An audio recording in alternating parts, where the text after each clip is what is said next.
саламатсыздар ма 8 сынып оқушылары? Біз бүгін 8 сыныптың 2024 жылға арналған ақбот олимпиадалық ойынының тапсырмалардың жауаптарын талдайтын боламыз. Достар, ең бірінші біздің каналға жазылып, осы видеоға лайк басуды ұмытпаңыздар. Бұл біз үшін өте маңызды. Тапсырманы бастаймыз. Бізде бірінші пән қазақ әдебиеті пәні. Кекілін қарай, өзінің жаман әліне қарамай, деп қағытып өтті Есікбай. Біз күлкіміз келмесе де, оның сөзіне қошемет білдіріп сықылықтай күлдік. Жаңа келген бала қызараңдап, теріс айналып кетті. Мен білдім, деді Садық мақтана дауыстап. Онан соң әлгі баланың алдын орай өтіп, «Ей бала, сендер кеше көшіп келіңдер ғой, қоңыр сиырларың бар ғой, деді. «Иә», деді томсырайып тұрған бала, оның сөзіне күлімсіреп. «Қоңыр сиырымыз бар. Атың кім?» «Аян». Біз бәріміз тегіс ұмытып қалмайық дегендей, «Аян, Аян», деп көпірлесе қайталап қойдық. «Жүр, жолдас баламыз», деді Садық, оның аппақ білегін қап-қара қолымен ұстай алып. Аян оның қолына қарады да, қызараңдап тұрып, ақырындап білегін босатты. «Сендер жағыстық екен, суға түспей қалай шыдайсыңдар», деді. «Түсеміз, анау арада тоспа бар. Жүр түсейік». «Во», деп Садық ауылдың жоғары жағындағы шұңқыр тоспаны жерге сыйғызбай мақтай жөнелді. «Мен судың астында 60-қа дейін санап жата аламын», деп бөсті Садық. «Менің мынадай ақ көйлегім бар, үлкен сандықта жатыр. Апам кигізбейді», деп көп үндемейтін қосым тырнауықта. Қосым тырн төбелескен кезде ылғи баж етіп бетті тырнайтын. Сондықтан оны тырнауық дейтінбіз. Өзінен көп балалар қорқатын. Оған тек Есікбай ғана тік келуші еді. Қазір де ол: «Ой, кетші әрі, тырнауық мысық. Сенің үйінде алтын барында білеміз», деп ентелеп келе жатқан қосымды көкірегінен итеріп жіберді. Біз оқыған повесть бұл Жусанис повесть болатын, ал енді сұрақтар осы повесть бойынша келеді.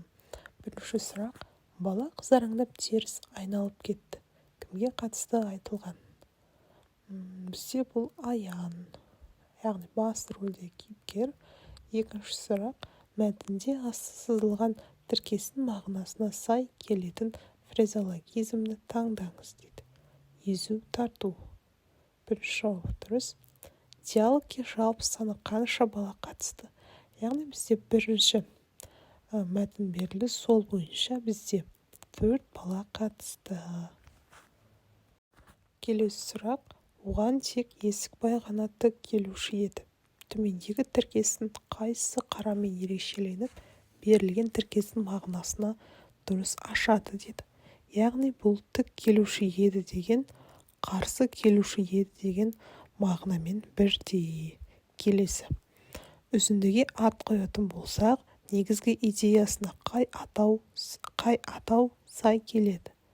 Бағанағы бірінші үзінді бойынша бізге танысу деген атау сай келеді. Яғни балалар бір-бірімен танысты. Келесі тапсырма бізде: жалпы тамақтану мәдениетіне үстел басына жайғасар алдында қолды жуу ғана жатпайды. Ол әркімнің үстелге отыруынан басталады. Атап айтқанда, орындықты орнынан ақырын жылжыту, майлықты дұрыс пайдалану, ас құралдарын қызметіне орай дұрыс қолдану, оларды бір орыннан екінші орынға тартылдатпай қою. Ал бұдан бөлек тәрелкенің сол жағындағы санышқыны сол қолмен, оң жағындағы пышақты оң қолмен ұстап, ас қасық пен шай қасықты орынды пайдалана білу, айналасындағыларға тамақ ішіп отырған жанның тәлім-тәрбиесінен хабар бермек. Сұйық тамақтар мен қуырдақ, ботқа секілді қою тағамдарды жегенде қасықты пайдаланумен қатар, котлет, туралған ет тағамдарын тек шанышқының көмегімен, десерттер мен торттарды шай қасықтарымен аз-аздан жеген дұрыс. Ас ішіп отырғанда газет, кітап оқу немесе ауыз жаппай сөйлеу, бір тұрып бір отыру, кеседегі қантты қатты араластыру, тамақ жегенде ерінді сылпылдату, шайды қатты ұрттап жеу барлығы дерлік әдепсіздіктің ең сорақысы. Тамақ ішкенде теледидар қарауға болмайды. Ал енді бізде осы мәтін бойынша сұрақтар. Бірінші сұрақ: мәтін бойынша қайсысы әдепсіздікке жататын іс-әрекеттердің қатарында емес? Тамақтанғанда теледидар қарау, яғни әдепсіздік қатарында жатылмаған. Келесі: ас құрылғыларының әдепке сай орналасқан нұсқасын тап дейді. Біз жаңа мәтінде шанышқы сол жағында, пышақ оң жағында деген тіркесті оқыдық. Сондықтан бізде вариант 2, яғни екінші дұрыс жауабы сәйкес келеді. Келесі сұрақ: мәтін мазмұнына сай мақал немесе мәтелді белгілеңіз дейді. Жаңағы мәтін бойынша бізде дұрыс жауабы әдептілік, адам көркі. Келесі сұрақ: берілген сөйлемдегі асты сызылған сөзді қай сөзбен алмастыра алмаймыз? Жоғарыда айтылған үстел басындағы үйлесімді, әдепті, күнделікті қолданса, оның айналасындағыларға жағымды пікір қалдыратыны сөзсіз. Яғни бізде бұл жарасымды сөзін алмастыра алмаймыз. Келесі сұрақ: мәтінге сүйенетін болсақ, үстел үстіндегі іс-әрекеттерінен Ихсан, Бекзат, Алихан және Темірлан төртеуінің қайсысынікі әдептірек? Ихсан сол қолмен шанышқыны, оң қолмен пышақты ұстап қуырдақ жеді. Ал Бекзат сол қолымен қасықты, оң қолымен пышақты ұстап котлет жеді. Алихан оң қолымен пышақты, сол қолымен шанышқыны ұстап балды торт жеді. Темірлан оң қолымен пышақты, сол қолымен шанышқыны ұстап стейк жеді. Бұл жерде төртеуінің қайсы әдептірек жеді тамақты? Бізде бұл Темірлан әдептірек жеді. Келесі: бейбітшіліктің боранды қазық баудың өнімін төмендегі морфологиялық талдаудың қайсысының мысалы жоғарыда берілмеген? Бізде вариант 3 жауап. Осы жауап дұрыс болады. Келесі сұрақ: кесте берілген екен. Ойласайын сөзі етістіктің қай түрі болса дұрыс белгі, дұрыс болмаса X белгісін қойыңыз дейді. Яғни етістіктің қай түріне жатады? Бізде, яғни жазылған жоғарыдағы кестеге қанша дұрыс белгі, қанша дұрыс емес белгісін қойдыңыз дейді. Кестеде бізде дара, күрделі, негізгі, туынды, болымды, болымсыз, тұйық етістік, қалып етістік. Яғни осы етістіктер түрі берілген. Бізде дұрыс жауабы 7 дұрыс белгі, 9 дұрыс емес белгі болады. Яғни 3 жауап дұрыс. Ал енді бізде қазақ тілі пәнінен сұрақтар басталды. Бірыңғай мүшелерді байланыстырған шылауды табыңыз дейді. Бірыңғай мүшелер біз бұл жерде шылау, да, де, осы шылау болады.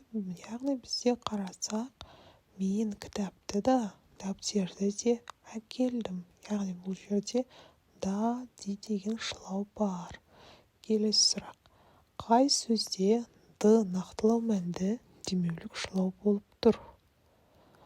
Бұл жерде демеулік шылау екінші жауап дұрыс болады. Яғни бұл жерде ол көргенін айтқан деген негізгі сөз, ды деген демеулік шылау. Келесі: әдейі, қасақана, жорта сөздері қай үстеуге жатады? Яғни әдейі, қасақана, жорта, мақсат үстеуге жатады. Яғни мақсат қою бойынша айтылатын сөздер. Келесі тапсырма антонимді табыңыз. Бұл жерде антоним ит арқасы қиянда, яғни алыс, таяқ тастам жер, жақын. Яғни бірінші жауап дұрыс болады. Екінші сұрақ, келесі мәтелді табыңыз дейді. Бұл жерде біз қарап тұрсақ, еңбек түбі береке, отан отанда ыстық, ел іші өнер кеніші, талапты ерге нұр жолар. Бұл барлығы да мақал, ал мәтел ымға түсінбеген дымға түсінбес. Яғни бір затты астарлап айту мәтел деп аталады. Келесі сұрақ, қай тыныс белгісі қойылмаған? Дауысты а дыбысы, жуан дыбыс. Бұл жерде тырнақша қойылмаған. Келесі пән бізде биология пәні. Бақтияр биологияны өте қатты жақсы көреді, ал оның досы Ерболат ұнатпайды. Биология сабағында Бақтияр мен Ерболаттың сыныбы әртүрлі жануар топтарын үйренеді. Солардың ішінде жалпақ құрттар, жұмыр құрттар және бұлтақ құрттар типтері бар. Ерболат Бақтиярдан неге құрттарды 3 топқа бөлу керек болды? Осы организмдер барлығы бір типке, құрттар типіне жай ғана құрттар деп қосуға болмай ма деп сұрады. Ал енді сұрақ, жауаптардың қайсысы дұрыс дейді. Бізде бірден дұрыс жауабын оқимыз. 3 типке бөліну осы құрттардың дене пішініне байланысты болды. Келесі сұрақ, қылқан жапырақты өсімдіктердің бір түрінің 3 өкілі бір уақытта бірдей биіктікте кесілді. Осы ағаштарға қатысты тұжырымдардың қайсысы дұрыс емес? Бізде яғни 1, 2 және 3 өсімдіктің суреті тұр, яғни ағаштардың. Осы тұжырымдардың қайсысы дұрыс емес дедім. 1 және 2 ағаштар бір орманнан шыққан болуы мүмкін. Яғни 3-ші жауабы дұрыс болады. Температурасының оларды қоршаған ортаның температурасына қалай тәуелді екендігі көрсетілген. Қай тұжырым дұрыс емес? Бізде қарасақ, рейтинг, яғни диаграмм кесе берілген. Осы жерде мысық, адам, эхидна және қолтырауының дене температуралары берілген. Осылардың қайсысы дұрыс емес? Яғни бізде тұжырымдар берілген. Келесі сұрақ. Солтүстік Америкалық балқарағай құсы Йеллоустон ұлттық паркын мекендейтін құс. Әр жас сайын ол шамамен 30 мың жаңғақты жер астына әртүрлі жерлерге көмеді. Содан кейін қыста тамақ жоқ кезде ол жаңғақтарды қарасынан қазып жейді. Бірақ ол жазда жаңғақ көмген жерлердің 70% ғана еске алады. Ол қыста қанша жаңғақ жейді? 21 мың дұрыс жауабы. Келесі сұрақ. Берілген ағзалардың артық біреуін, яғни басқаларға қасиеттері бойынша ең аз ұқсайтын біреуін таңдаңыз. Қасқыр. Берілген ағзалардың артық біреуін, яғни басқаларға қасиеттері бойынша ең аз ұқсайтын біреуін талдаңыз дейді. Бізде тотықұс болады. Келесі сұрақ. Бұл графикте әртүрлі елдерде COVID-19 вирусын жұқтырғандар санының 20 жылғы наурыздағы өзгерісі көрсетілген. Дұрыс тұжырымды табыңыз дейді. Бізде қарасақ, графикте ақш, Испания, Германия, Франция, Иран, Британия, Италия, Қытай, Оңтүстік Корея және Япония берілген. Ал енді біз тұжырымдарды оқимыз, сол бойынша дұрыс жауапты белгілейміз. Бізде дұрыс тұжырым наурыз айының ортасында инфекция жұқтырғандардың ең көп өсуі Қытайда болды. Келесі сұрақ. Басқа қалаға барар алдында анам шие шырын, яғни сок пен шие тосабын вареньяны тоңызыртқа салуды ұмытып кетті. Екеуі де ас үйде үстелдің үстінде ашық қалды. Осы екі тағамның қайсысы тез бұзылады және неге бұзылады? Бізде дұрыс жауабы шырын тезірек бұзылады.